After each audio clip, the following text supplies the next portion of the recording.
आखिर भारत में ही क्यों हुआ हिंदू धर्म के सभी देवी देवताओं का जन्म? क्या किसी भी देवी देवता को भारत के बाहर कोई नहीं जानता? और क्या सच में भारत में कोई गुप्त रहस्य छिपा हुआ है या फिर कोई और वजह है?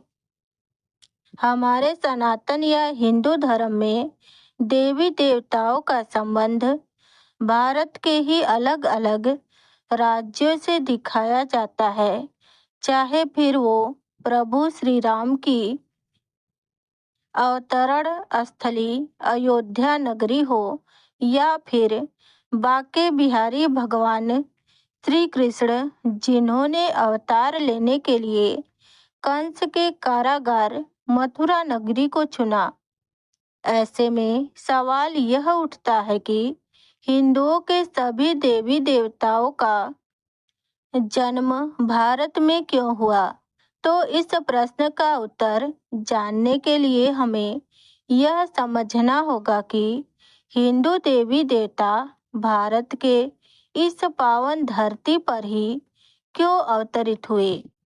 सबसे पहले हमें भारत के प्राचीन इतिहास को देखना होगा, जिसका उल्लेख हमारे पौराणिक ग्रंथों में भी मिलता है। भारत का जो स्वरूप आज हम देख रहे हैं और हमें ऐसा लग रहा है कि भारत इतना ही बड़ा है, तो हजारों साल पहले यह ऐसा नहीं था, बल्कि पृथ्वी के सबसे बड़े भूभाग को प्राचीन काल में जम्बू द्वीप के नाम से जाना जाता था। मार्कंडेय पुराण में वर्णन है कि जम्बू द्वीप का प्रसार उत्तर और दक्षिण के बजाय मध्य के क्षेत्र में ज्यादा था और उस क्षेत्र को मेरु वंश था, फिर इलावर्त के नाम से भी जानते थे। इलावर्त के केंद्र में पहाड़ों के राजा सुनहरे मेरु पर्वत था।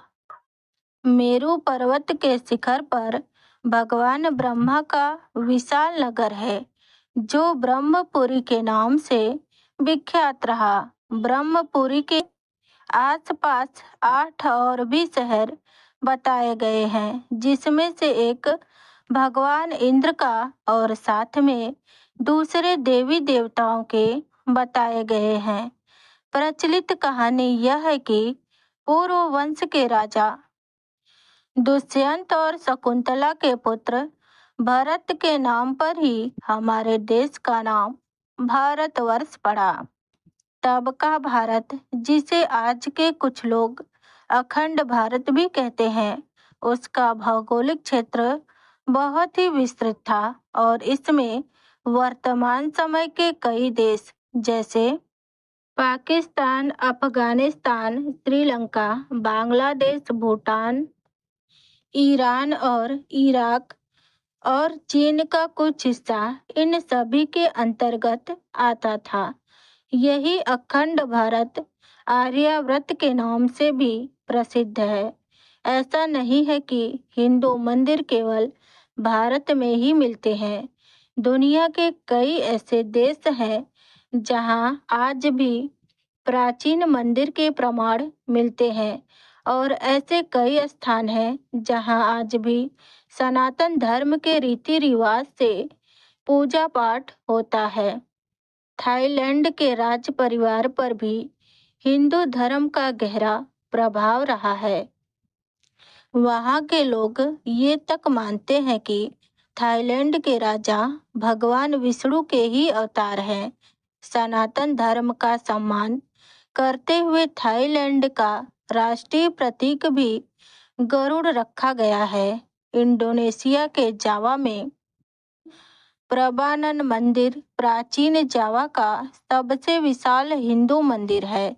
यह मंदिर ब्रह्मा, विष्णु और महेश को समर्पित है। इस मंदिर को यूनेस्को ने विश्व धरोहर की सूची में भी शामिल किया है। मंदिर में त्रिदेव के साथ ही उनके वाहनों के भी मंदिर मिलते हैं। ऐसा माना जाता है कि इस मंदिर का निर्माण 9वीं सदी के आसपास हुआ था, जो इस बात का प्रमाण है कि अखंड भारत काफी दूर तक फैला हुआ था। मेक्सिको में खुदाई के दौरान भगवान गणेश और माता लक्ष्मी की प्राचीन मूर्ति मिली।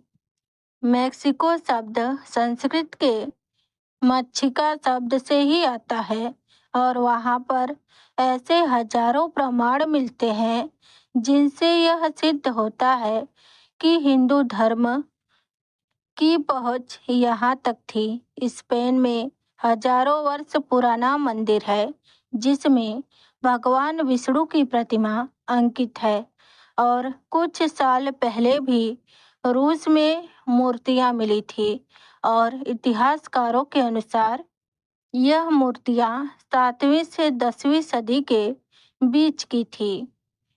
कंबोडिया में भी बड़े संख्या में हिंदू मंदिर देखने को मिलते हैं, जो इस बात को दर्शाता है कि कभी यहाँ भी हिंदू धर्म अपने चरम पर था। अब आप समझ गए होंगे कि प्राचीन काल में सनातन धर्म की जड़ें पूरी दुनिया तक फैली हुई थी और चूंकि आज के समय में हमारा धर्म भारतवर्ष में ही सबसे ज्यादा केंद्रित है, इसलिए हमें जो पौराणिक कथाएं सुनने को मिलती है वह अपने ही आसपास की सुनने को ज्यादा मिलती है। सच तो यह है कि कालांतर में जम्बूद्वीप के खंडित होने के कारण नए नए देश बनते गए और भारत सिमटकर पहले से भी काफी छोटा रह गया।